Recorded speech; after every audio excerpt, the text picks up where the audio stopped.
Good day everyone, welcome to my channel on sports finances. Today we will cover ticket revenues. So what are ticket revenues? They are monies received from the sale of event tickets, match tickets, whether it's sold on the day of the match at the gate or online previously. And ticket revenue exclude the monies from sale of hospitality corporate boxes, which is a separate topic on its own. Now, why are ticket revenues so important? They obviously increase the event profits and help to pay for the event expenses. They also provide monies, a return on investment for the event promoters and those people who've invested in that tournament, event, or match. And they become part of the pool of monies that is used for the growth and development of the game. So that's part of the monies that is put back in order to help the sport grow. And apart from raising revenues, why else is attendance at matches important? Why do we want crowds there? Full stadiums mean that the event is being followed by fans and is therefore successful. So one of the measures of success of an event is have people actually come to the grounds to see the game. Full stadiums and crowds look great on TV. If there's this crowd making lots of noise, you see people enjoying the game, that again is a mark of success. And full stadiums and big crowds attract sponsors, advertisers, and commercial partners. It's difficult to attract people if your matches are not being watched and the stadiums are empty. It can also contribute towards the growth of the sport. A great stadium experience increases fan loyalty, creates new fans. Someone going there for the first time who has a great experience can become a new fan and a lifelong fan. The atmosphere at the grounds generated by large crowds will keep fans happy and coming back for the experience. If you have fans at the stadium, obviously you're going to be selling other products, programs, merchandise, food and drink.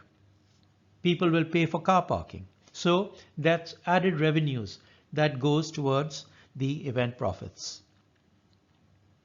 And of course, players will feel motivated if large crowds are there at the stadium to watch them play. No one wants to play in front of an empty stadium. It demotivates people. So for example, if you've got a stadium with a 10,000 capacity, but there are only 1,000 people there, that means that 90% of the seats will be empty and it will be demotivating for the players.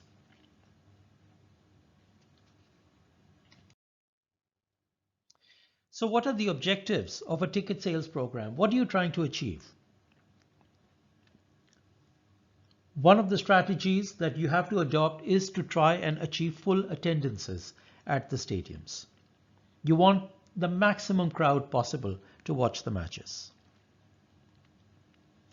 At the same time, you want to set high ticket prices because you want to maximize your revenues. So you, ideally speaking, want to maximize your attendances and at the same time maximize your revenues and achieve the best of both worlds. But you have a problem. If you set high prices for your tickets, attendances will be low and there'll be empty seats. At the same time, if you set low ticket prices, you might get high attendances, but your revenues will be low. So you really need to strike a balance between attendances and revenues and therefore price your tickets accordingly. Above all, when pricing your tickets, remember you have to try and give value for money. Now, the concept of optimizing outcomes versus maximizing outcomes is very, very important.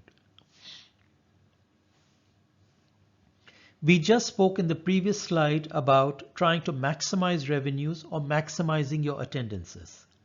But this may not be the most desirable outcome. What you need to do is to optimize your outcomes. And now what do we mean by optimize? We mean it's the best overall outcome for the tournament. It's the most favorable outcome.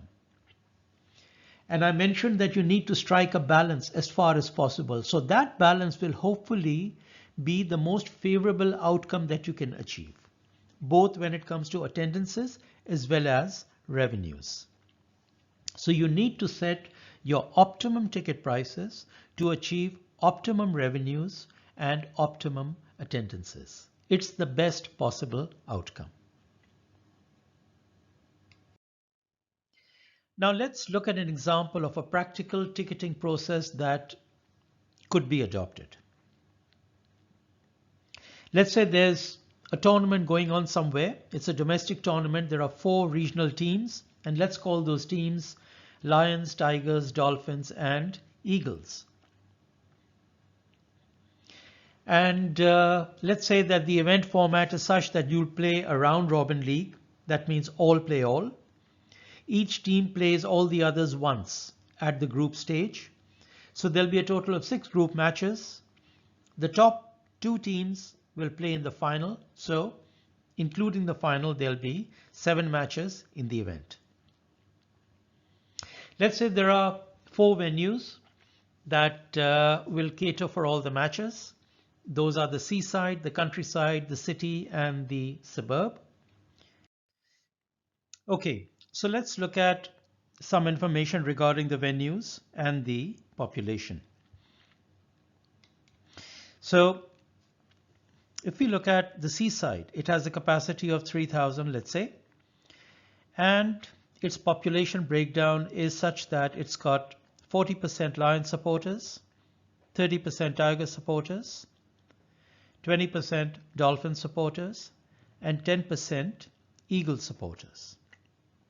You've got similar statistics for the other potential venues. Now, let's have a look at some information regarding the population.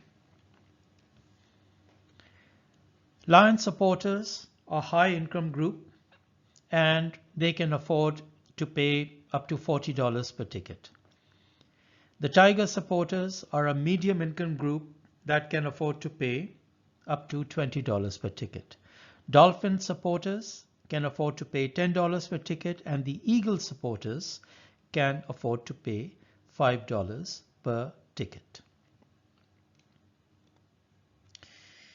Now, match 1 is going to be Lions versus Tigers according to the match schedule. The question is,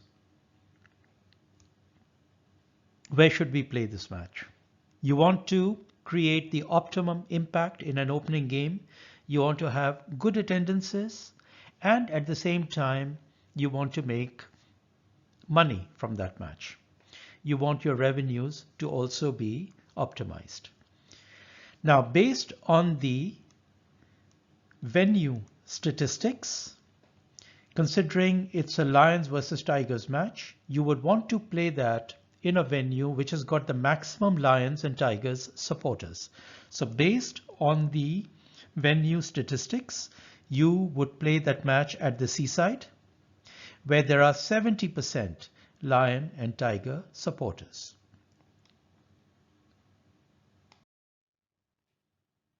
So you've decided that the Lions versus Tigers match will probably be at the Seaside. But you still need to do the analysis because you want all the statistics and all the information there in front of you, so you make the absolute optimum decision.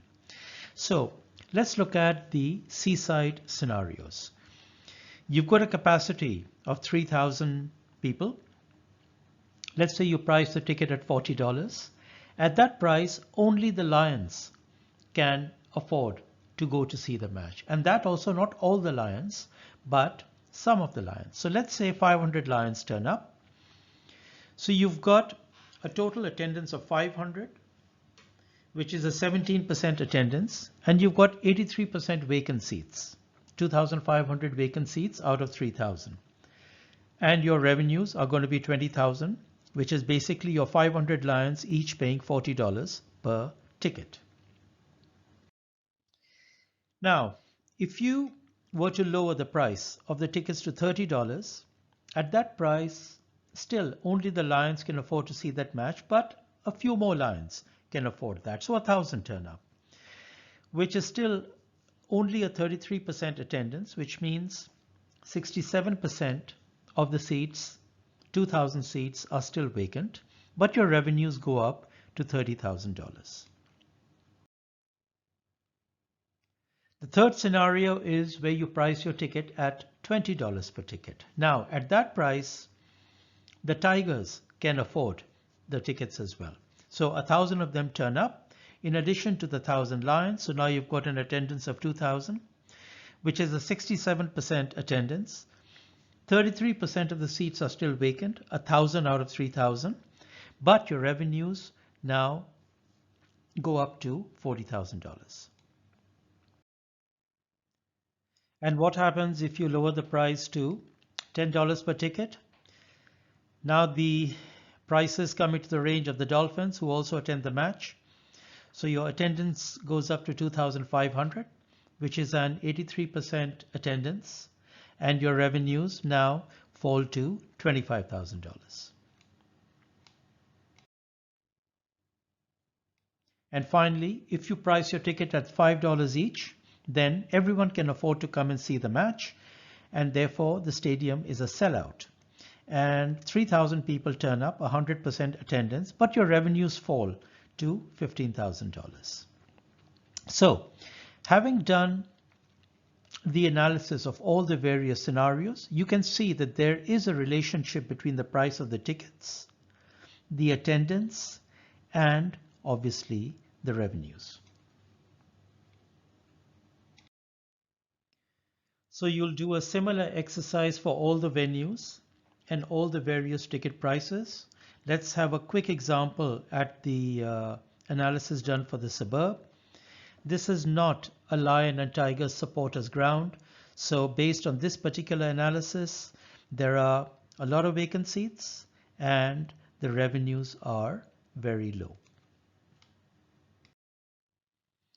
So now, having done your analysis for match one at all the venues, you can draw up a comparative analysis and you can see the 5 scenarios at the Seaside and the 5 scenarios at the suburbs, and you'll have others as well. You can see the ticket prices and you can see the revenue anticipated and the attendance anticipated.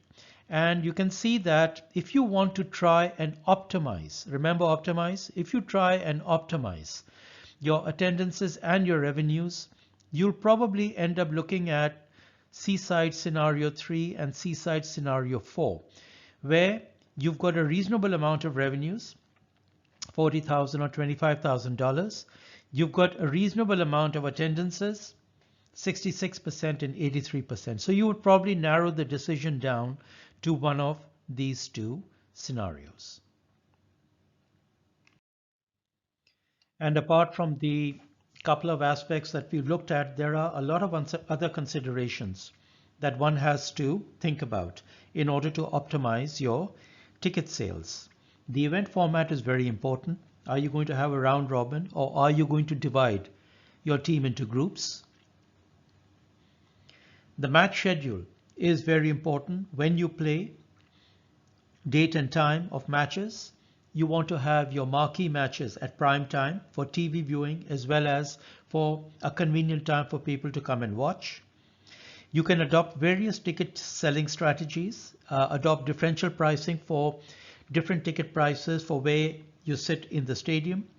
You can sell season tickets for the entire tournament. And of course, you can even create a secondary market by allowing tickets to be sold, resold, and this allows people to purchase tickets in advance.